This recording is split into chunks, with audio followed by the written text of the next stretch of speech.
નમસ્કાર મિત્રો, ફરી એકવાર આપણી યુટ્યુબ ચેનલ પર નવા વિડીયો સાથે આપનું હાર્દિક સ્વાગત કરું છું. જો તમે આ ચેનલ પર નવા હોય તો આપણી ચેનલને સબસ્ક્રાઇબ કરી લેજો, જેથી સરકારી ભરતીને લગતી અવનવી અપડેટ્સ મળતી રહે. અને જો તમે આપણા વોટ્સએપ ગ્રુપમાં જોડાયા ન હોય તો તેની લિંક ડિસ્ક્રિપ્શનમાં છે, જ્યાંથી તમે જોડાઈ શકો છો. સાથે તમને આપણા વિડીયોની પીડીએફ તેમજ અન્ય સરકારી ભરતી વિશેની તમામ માહિતીઓ મળી જશે.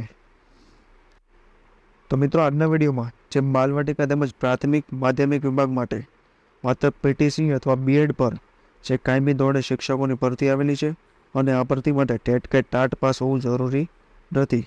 તો આ ભરતી વિશેની સંપૂર્ણ માહિતી આ વિડીયોમાં મેળવીશું. તો ચાલો મિત્રો, વિડીયો શરૂ કરીએ. તો મિત્રો, આ ભરતીની વાત કરવામાં આવે તો જે એરમા એકેડમી સત્તાપર દ્વારા આવેલી છે, જેમાં પ્રાથમિક વિભાગ એટલે કે ધોરણ 1 થી 8 માટે શિક્ષકોની લાયકાત જેમાં BA, BCom, BSc અથવા પીટીસી બીએડ છે, જે તમામ વિષયો માટે છે. તે ઉપરાંત ઉચ્ચતર માધ્યમિક અને માધ્યમિક એટલે કે ધોરણ 9 થી 12 જેમાં BA, BCom, BSc તેમજ MA, MCom, MSc બીએડ પર આવેલી છે, જે પણ તમામ વિષયો પર ભરતી આવેલી છે.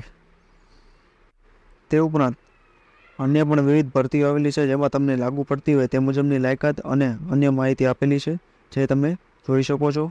અને જાહેરાત પ્રસિદ્ધ થયાના 15 દિવસમાં પાસપોર્ટ સાઇઝનો ફોટો તથા લાયકાતના પ્રમાણપત્રો અને સ્વ હસ્તાક્ષર અરજી મોબાઈલ નંબર સાથે નીચેના સરનામે કરવાની રહેશે. તે ઉપરાંત અન્ય ભરતીની વાત કરીએ તો સ્વામિનારાયણ ગુરુકુળ સિહોર દ્વારા આવેલી છે, જેમાં નર્સરી પ્રાથમિક વિભાગ માટે જે પ્રી પીટીસી તેમજ પીટીસી પર અને માધ્યમિક વિભાગ માટે પણ તમામ વિષયો માટે ભરતી આવેલી છે, જે તમે 14 એપ્રિલ 2024 રવિવાર સુધીમાં ઓપન ઇન્ટરવ્યૂમાં હાજર રહેવાનું રહેશે. તે ઉપરાંત અન્ય માહિતી અને કોન્ટેક્ટ નંબર પણ અહીં આપેલા છે, અને આ વિડીયોની પીડીએફ પણ આપણા વોટ્સએપ ગ્રુપ પરથી મળી જશે.